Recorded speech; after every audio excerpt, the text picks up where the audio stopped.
From mining over 1,000 ounces of gold to coming across an old forgotten mine filled with gold beyond his wildest dreams, this is how Parker Schnabel discovered a long-lost ancient gold mine. Parker Schnabel and his team had just stumbled upon something incredible, an old mine filled with untouched gold. It had been left behind in a rush, the treasure sitting there for years just waiting to be taken by someone curious enough to look. Excited by their discovery, they wasted no time. They worked fast, pulling out gold at an unbelievable speed. But the deeper they went, the more they felt something was off. Strange tools, unfamiliar markings, and eerie signs started appearing. It was as if someone long ago had left behind a message: "Do not dig here. You've forgotten about the gold and you're more interested. There's something dead." What is that? Dead kangaroo? By the looks of things, feel like Indiana Jones. Have a look at that. What the? It's enough to take your breath away, isn't it, bro? But Parker wasn't one to walk away from a gold mine. He ignored the warnings and kept digging. The deeper they went, the more unsettling things became. Then they found it, something that changed everything: the forgotten mine.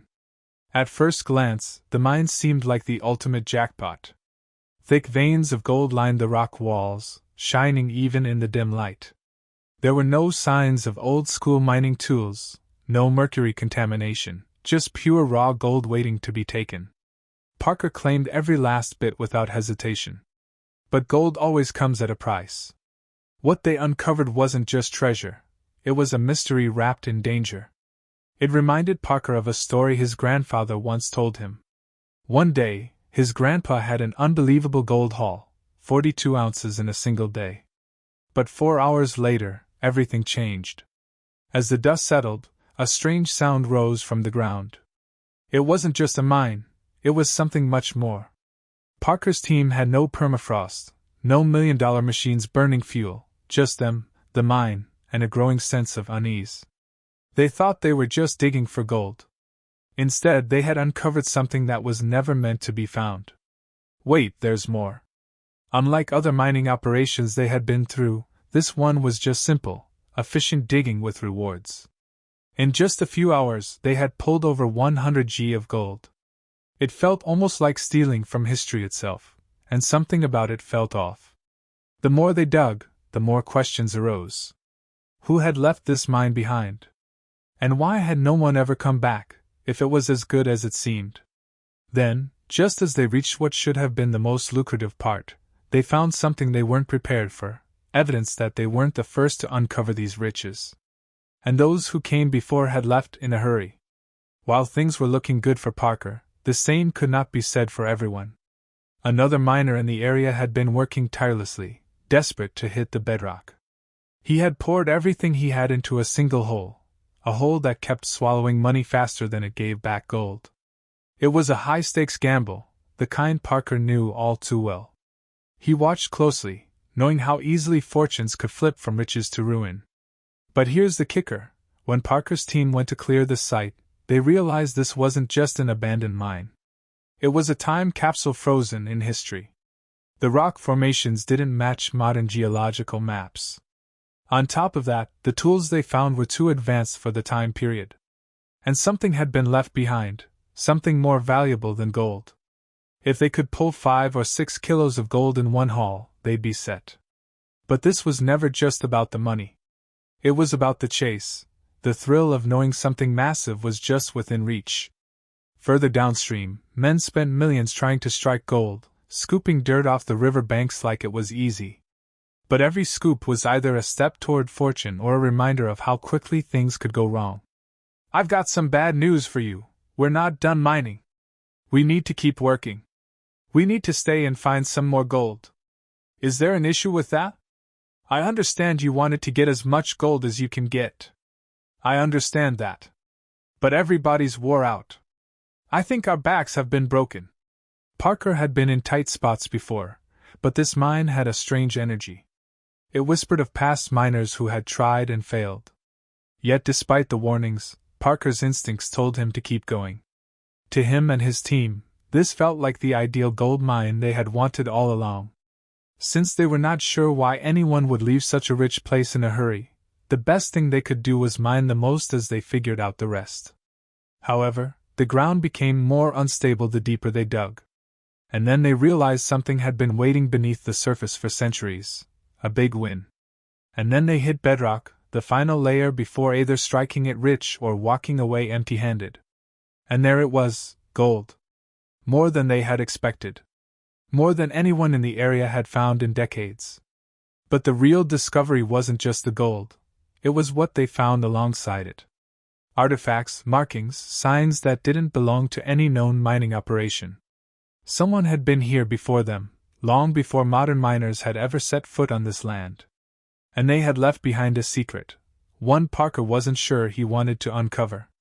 With riches in hand, Parker had a choice to make: take the gold and walk away, or keep digging, keep risking, chase something even bigger. He had spent his whole life mining. But some treasures aren't meant to be found. Some discoveries rewrite history. And some mines, they're abandoned for a reason. Following this discovery, tensions grew among the crew. Some wanted to report the find immediately, to hand it over to historians and archaeologists who could properly document what they had uncovered. Others wanted to keep going, to dig deeper and see how far the mystery went, to extract every bit of wealth and knowledge this place had to offer, make the most of it. As miners torn between the thrill of discovery and the weight of responsibility, Parker had to make a decision, and make it fast. Time was not on their side. Don't get too greedy. The ancient supports holding up the tunnels were never meant to withstand the pressures of modern excavation. Dust filled the air as part of the wall gave way, and then, in an instant, a section of the mine collapsed. Their path was sealed off, forcing them to rethink everything. This was more than just a battle against rock and dirt. They were fighting time itself, against the very earth that had hidden its secrets for centuries. By now, Parker wasn't even sure if they were digging for gold or for answers. "Don't us up, man. You ready, Dan?" "I'm ready, man. This seems so wrong with the lighter." His crew, exhausted and on edge, kept working, each of them realizing they were part of something much bigger than they had ever imagined. Yet in the back of everyone's mind, one question lingered: were they truly prepared for what they were about to uncover? Days turned into weeks. Every ounce of gold they pulled from the mine was a reminder of how much was at stake. The artifacts they uncovered were carefully documented but never fully understood, raising more questions than they answered. And then, just when they were about to wrap up, they hit something completely unexpected: a hidden chamber sealed off from the rest of the mine, untouched, undisturbed, waiting. What they found inside changed everything. This was no ordinary gold mine. This was something ancient, something lost to time. And in that moment, Parker knew he had a choice: take the gold he had obtained and leave a rich man, or step into the unknown and uncover the truth buried beneath the surface, and risk his life and that of his crew. At this point, mining wasn't just about gold anymore. It was about discovery, about survival, about history itself. Yet this wouldn't be the first time Parker was making history. Back in the early days, holding a claim in the gold rush was a battle of its own. Parker and his crew came into the mining scene with more enthusiasm than experience. Their first season was brutal. They barely scraped together 15 ounces of gold, not even close to the big payday they had dreamed of. Bad luck, no experience, and a harsh dose of reality nearly broke them. But instead of quitting, they doubled down, risking everything for another shot. Their journey to becoming legendary miners wasn't easy. Just when they thought they were finally getting the hang of it, they lost their claim. But instead of licking their wounds, they hustled at Quartz Creek. They clawed out nearly 100 ounces of gold, proof that they weren't done yet. A teenager's mining partnership was making big moves, showing off to the veterans he wasn't just some kid playing in the dirt anymore. The Hoffmans weren't messing around either, pulling in over 800 ounces, a huge jump from their rookie year. But for Parker, it wasn't just about luck anymore. It was about strategy, grit, and knowing when to take risks. The competition heated up, pushing everyone to take bolder steps. Parker, no longer content with playing it safe, aimed higher and hauled in over 1,000 ounces, making a clear statement. "It's probably like 5 an hour. It was better than when we have 2 plants running. This is the best cut we have ever run. That is nuts, isn't that crazy? Todd Hoffman and his crew had their best season yet, but their numbers were starting to look small compared to Parker's rise. The pressure to perform was growing, and the rivalry had shifted from friendly competition to a serious battle. Parker shattered expectations with over 2,500 ounces. The Hoffmans, refusing to be left behind, brought in nearly 1,400 ounces. However, as talented as Parker was, he did have some bad days. The bad days. It was 9 weeks into the season and he had started big by investing $2.5 million on a promising haul only to end up with just over $1 million worth of gold. Knowing that he was running out of time, Parker decided to do something he'd never done before: run 3 wash plants simultaneously. With more ground to cover, he sent a 3rd wash plant and an additional crew on the Indian River with the hopes of scoring over $2.5 million in just 3 weeks. After hearing Parker's plan, Mitch Blaszak shared the same enthusiasm and hope of making it big in the shortest time possible. By running multiple wash plants at the same time, to him, each wash plant would manage to get a good amount of gold each week, and when they combined all the gold from the 3 plants, it would add up to a lot of money. At least that's what they thought. As exciting as this was, Parker understood that they had to do the work. Running 3 wash plants meant the potential of getting more gold, yes, but it also meant more pressure for the staff and more headaches for Parker. As hard as it would be, it was the only way, and they had to pay the price. At Dominion Creek, Parker already had wash plant Roxanne running, processing paid dirt from the long cut. 1.5 miles from there was Big Red, churning through the top gravels in the bridge cut. The only thing that remained was firing up a 45-ton shaker deck called Bob. From his Dominion yard, they were to move it 12 miles down narrow, winding dirt tracks through a 25-foot-wide creek to its home on Ken Stewart's ground. But this was no easy task.